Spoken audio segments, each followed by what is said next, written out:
Our tale of the tape for this middleweight matchup. Jacoby, 23 years old, 7 years younger than Starks, but 4 inches taller. It is Clifford Starks, though, who will have the reach advantage. Here's Bruce Buffer. And when the action begins, our referee in charge, Steve Mazzagatti. Steve Mazzagatti, our referee. Middleweight matchup. UFC debut for both these men. The lovely Sean Della. Great to be inside the Mandalay Bay Event Center in Las Vegas. All right, gentlemen, Jacoby. come on. And Starks. And here we go. Clifford Starks in the white trunks. Red and white trunks for Dustin Jacoby. Interesting that Starks has a longer reach, even though he's a shorter fighter by 4 inches. And you see why, Mike. Look at the size of his back. Very, very wide. Heavily muscled. Both guys look in excellent shape. Starks very much a wrestler, Joe, which is, as you've said before, the greatest base you can have. Learning the other aspects of mixed martial arts and learning and embracing them, which is most important. Yeah, in my opinion, there's a pyramid of importance when it comes to martial arts techniques, and the base of the pyramid is wrestling. It is the most important, and at the very top is flying head kicks. You know, when they land, they're fun to watch. It's good to know how to do it, but you better have all that other stuff at the bottom. Absolutely. Or you may be the one who gets kicked in the head. Yeah. See who engages first, both men. Yeah, this is a crazy opportunity for these guys, Yeah. and because of that, there's so much pressure and nerves, and it's very difficult for everybody to settle in and just realize, okay, this is a fight. And sometimes it takes, you got to get whacked first. Yep. Some guy, you know, one of them has to connect first, and there it is. Clifford Starks just grazed Jacoby with that right hand, but neither guy is really fired yet. There it goes. There they go. Very Good nice exchange. right hand by Jacoby. Very clean right hand. And he followed it up with a left hook. And again, he goes with the straight left. Nice jab and good footwork as he moves away. Right after he landed that jab, slid right out of range of the counter. Well, Jacoby has finished all of his 6 fights, 5 knockouts, 1 submission, so that tells you that he loves to strike and he's pretty good at it. Well, right away I see, when I'm looking at the two of them, I see Jacoby is moving better. He looks a little more comfortable with his strikes, and Starks looks much more robotic, much more tense with his hands, how he's throwing them. And that goes back to the point I made earlier where Starks still would say, yeah, primarily I'm a wrestler, but I'm getting better every day. Well, that was a good right hand by Starks there. He's loosening up a bit. You know, we've talked about this time and time again, Mike. It's often, you know, you don't get to see what a guy is capable of until the second round. Right. Because the second round, they get loosened up and they have accepted the fact that they're in a fight. You know, oftentimes the first few minutes of the first round of a fight, it's like it has to register in their head that they're actually fighting. It's like, is this really happening? Is this real? Especially when you've walked through the gates of the octagon for the first time. Yeah, this is a dream for these guys. And here it is, the doorstep of their ultimate dream. Now, all of a sudden, they're professional fighters in the UFC. Boom, this is the big leagues. The bright lights are on them, and they don't want to make a mistake. And so it's very difficult to loosen up and uncork. And there you see Starks throws a nice right hand, and they almost ran over Steve Mazzagatti. Yeah, and Starks in his stance, too. He keeps his right hand very high, keeps it protecting his head. It's in a good position. You know, as we said before, Arizona Combat Sports, very good place to start out for this guy. You know, there's so much history behind those guys. They know what to do correctly. They know how to train wrestlers. They know how to get people ready for MMA fights. Look at his right hand, Joe. See how high it is. Yeah, good technique. Yep. But still, Jacoby seems much more confident with his hands, much more relaxed. Neither guy engaging in any kicking technique so far. And for Jacoby, probably it's because he's worried that Starks is going to try to take him down. Well, you'll appreciate this. Jacoby, at the age of 8 years old, was a junior black belt in Taekwondo, so a striking background similar to yours, and that's why you probably see more comfort in the stand-up game with Dustin Jacoby. Yeah, he's definitely very good with his footwork and his timing and his distance. But neither guy is, you know, really grabbing the bull by the horns. 4 minutes into this first round. Matt Hughes, the Hall of Famer, octagon side, giving some support to Dustin Jacoby, who, of course, as I said, trains with Mark Fiore now. The gym has changed names because Matt wasn't traveling as much, but the hit squad was Hughes Intensive Training. So Dustin has spent some time with the Hall of Famer Matt Hughes. Oh, there's the first takedown. Nicely done. And nicely timed. Yep. Half guard. Jacoby's looking for a Kimura, Mike. He's got the underhook on the arm, rather, the overhook, and he is pressing on the forearm. He does not have control of the wrist, though. What he wants to do is grab a hold of the right wrist. He's trying to get to half guard first. He's in half guard, excuse me. He's trying to get to full guard. The right knee is being pushed down. There it is. Now it's full guard. Now he's got the wrist. This is a good position for him. Final seconds of the round, though. Very nice. Yeah, it doesn't have much time. He's going to run out of time. But what we're seeing is that he's hunting. He's hunting for a submission. He knows what he's doing.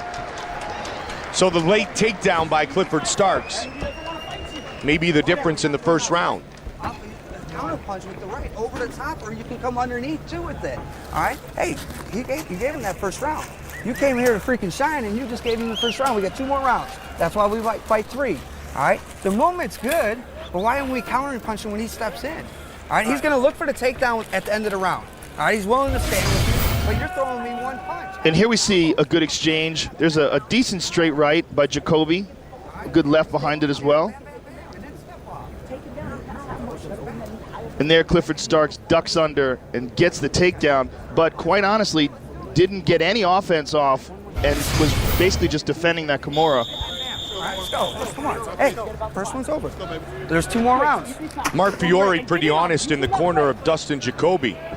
You came here to fight, let's go in the octagon and bring it to him. Take it to your opponent. Yeah, and I don't totally agree that he lost that first round. I think really the takedown wasn't enough for Starks to win that round. I think it was very close, but I could see Jacoby having won that first round, but very good advice. Yeah. The way he said it, and get him fired up, get him thinking that he lost that first round, or at least introduce the possibility that he lost it. Nice straight left. And it looks like already he's going to try to pick up the tempo here. Yeah, he's got a solid jab, Jacoby does. Very long and lean at 185, 6'4", 185.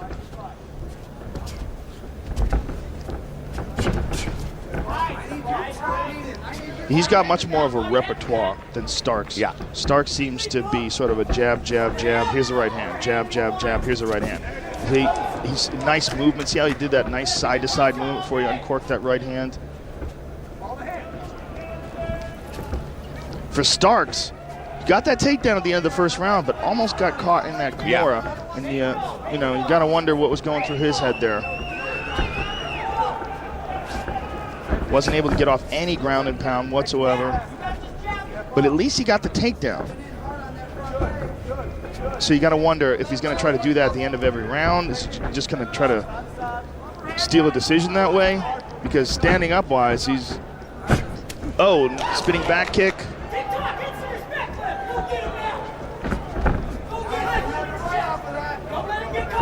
Jacoby obviously respects the takedown ability of Clifford Starks, thus kind of staying at distance, Joe. But as you said, when he did get taken down, he was real close to finishing the submission, or at least working his way towards finishing the submission. What I liked about it is he was doing everything the right way. Right. The way he secured the arm, the way he fought first to get full guard before he tried to attack it.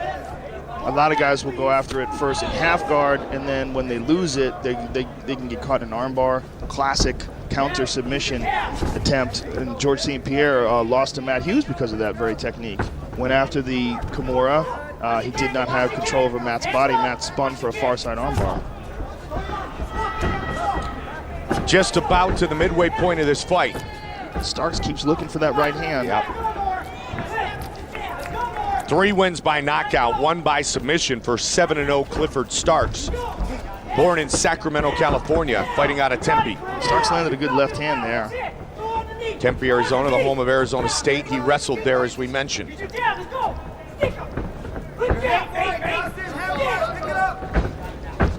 Trying to close the distance here. Yeah, Starks is picking up the pace now. Let's see if he looks to exchange or if he looks to shoot a double. Well, Jacoby's standing straight up. I mean, look how high he's standing. He's looking to strike. You can tell, he's there it is. There it is. He'll take either one, right? Yep. Yeah. And let's see Jacoby off his back, doing a good job of tying up the left arm with his overhook. Full guard. Good head control. He's just holding on. Head control. Jacoby really likes the triangle choke, pardon me, says it is his favorite grappling technique. Well, he's a tall guy with long legs, and it makes triangles available that wouldn't be available to a shorter-legged fighter. But right now, he's not doing much off of his back when Clifford Starks is just laying there. He literally is just laying there. I mean, has he thrown one punch yet? There's one. Tried to throw the elbow. There's another punch. Head control in the middle, Cliff. Head in the middle. Put your hands off the back. Doing a good job of controlling the posture of Starks. Well, for Jacoby, he's got to make Starks much less comfortable here. He's got to fight off of his back. He's got to either fight to get to his feet, or he's got to be offensive off his back. He already has the way in the positioning, the way Clifford Starks has his left hand. His left hand is on the mat, so that hand is in jeopardy. But meanwhile, Jacoby's not moving towards it at all. He's got a hold of the right hand, controlling the posture. Good left hand there by Starks. Jacoby needs to be offensive off his guard to keep Clifford Starks on his toes, because right now Starks is just comfortable laying on top of him here. 30 seconds. Jacoby's not throwing anything up. He's definitely lost this round now because of this. This is the most significant damage that anyone's done so far during the fight, and right now, Dustin Jacoby needs to do something to counter this. 15 seconds remain in round two. He tied his hand behind his back. What Starks has done, you see the left hand of Jacoby, he's got it pinned behind his back like that. Final seconds of the round. We call that a handcuff, and he's got that tied behind his belt like that. Good round for Dustin Jacoby. Come on, get over Excuse me, good round for Clifford Starks. You got 5 minutes to find a way to win here, brother. Are you going to throw your hands or not? Huh? Are you going to knock him out or not? Huh? All right? Come on, he's going to get a takedown in spirit. I need your hands to be your defense. Put the combos together. Will you throw your right hand? Will you? Breathe. Jesus, throw the right and come back with the 3. 2-3. Hey, he's hurting now, all right? Don't let him take you down and hold you. All right, that was a minute and a half you didn't freaking open up your guard or do nothing. I need damage, or I need submissions, or I need you to get Cliff, everything's perfect, right? Everything's perfect. Don't let him control your wrist. That's all he's got on the ground. Don't let him control your wrist. Let's look to stand up again. Now he's really worried about the takedown. He knows what can happen. Let's go. Let's go. Come on, Cliff. Last round for your life, Cliff. Last round for your life. The Lawley brothers in the corner of Clifford Starks. I still really can't tell Trevor and Todd apart, to be honest with you. I can't either. Mark Fiore, Brian Foster in the corner of Dustin Jacoby. Come on. Ton of emotions when you fight for the first time in the UFC, and that's basically what Mark Fiore was talking about. You finally are here, fight. I mean, win or lose, fight tonight, and that's what he wants him to do. He's doing well with the stand-up, but his takedown defense sucks. I mean, 2 attempts by Clifford Starks, 2 takedowns. And from that, you know, he has shown no offense off of his back. So for Clifford Starks, first round's a little shaky, got that takedown in the end, but the second round, a very good end of the second round, some good ground and pound. Good right hand by Starks. Third and final round of this middleweight matchup, 7-0 against 6-0. Starks and Jacoby. Jacoby has to throw caution to the wind here, Mike. He really, Mark Fiore was pleading for it in the corner, but he really does have to uncork his hands. He tried to go with the 2-3 there and almost connected on the left hook. And if he's got some kicks, now's the time to let him go. You know, I mean, he's thrown nothing but hands for 2 rounds, so his opponent is used to a certain amount of distance. Now's the time to throw techniques that violate that distance, like kicks. Tried the one spinning back kick, right? Yeah. Yep. That's basically it. But I'm noticing on Jacoby's leg, he's got a big scar on his right knee. A long scar that looks like he's had some serious knee surgery. So he might not. Oh, he got tagged there. Looking for the knee attempt. 3.5 remain in the fight. Jacoby again. And Clifford Starks gets a takedown. Very nice. Both men high school wrestling champions. Division I wrestler Clifford Starks in top position again. Yeah, Jacoby, when he stands so straight up. And Starks is 3 for 3 with his takedowns now. Now he's in half guard here. Underhook, he's got the underhook. Should be able to stand up from this position. He's got that right hand trapped. The way the right arm is trapped, you know, Starks is not aware of it, but every time he puts his right hand on the mat, it's in jeopardy. But Jacoby's not showing any offense off of his back whatsoever. I need you to work.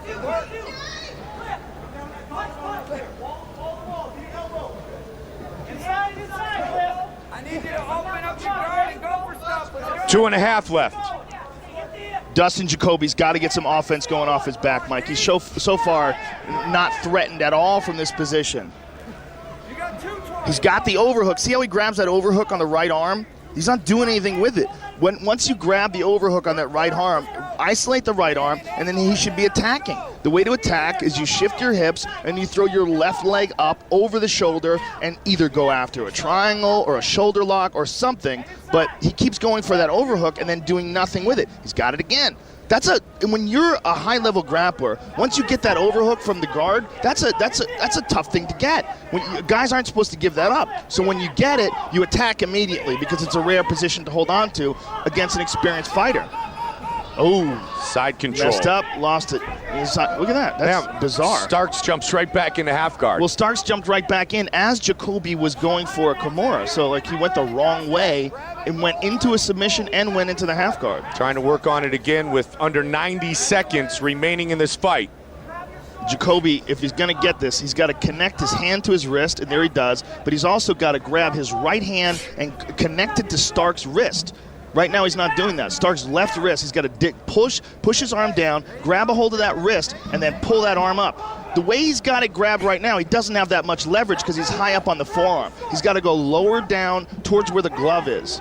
That's the only way he's going to get the leverage to secure that submission. Now it's a little better. It's a little lower. But he's got to go lower still. When you're grabbing the Kimura and you're trying to grab it from the forearm, you don't have nearly as much leverage as when you're grabbing it down by the wrist. It's much easier to defend.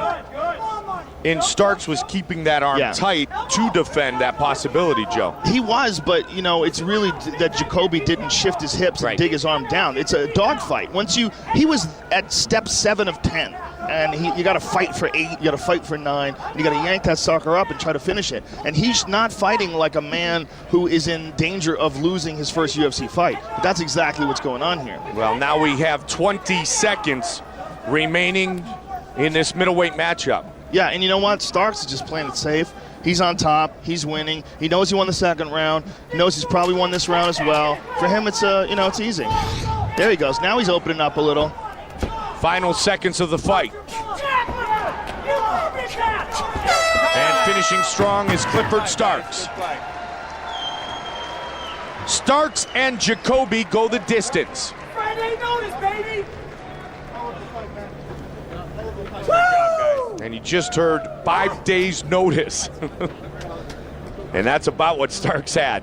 Woo! 2-day notice. Woo! All right, here we see, this is the first round. This is the first takedown. Starks had 3 takedown attempts and 3 takedowns. Yep. And Jacoby never even came close to stuffing any of these, but yet didn't attack either when he was down on the bottom. Now here's when you see him handcuffed. He's got Jacoby's arm trapped underneath him and pulled behind his back, and he's punching him in the face with it. It could have been a terrible position for Jacoby, but fortunately for him, the round was almost over when he got it. And here again, third takedown attempt, third takedown for Clifford Starks. And he got some good ground and pound off in that third round. Never came close to finishing it, but should win a clear decision. Let's find out. Here's Bruce Buffer with the official decision. Ladies and gentlemen, after 3 rounds, we go to the judges' scorecards for a decision. All 3 judges scored this contest 30-27, declaring the winner by unanimous decision, Clifford Big Cat Starks. Well, just as expected, unanimous decision victory for Clifford Starks in his UFC debut.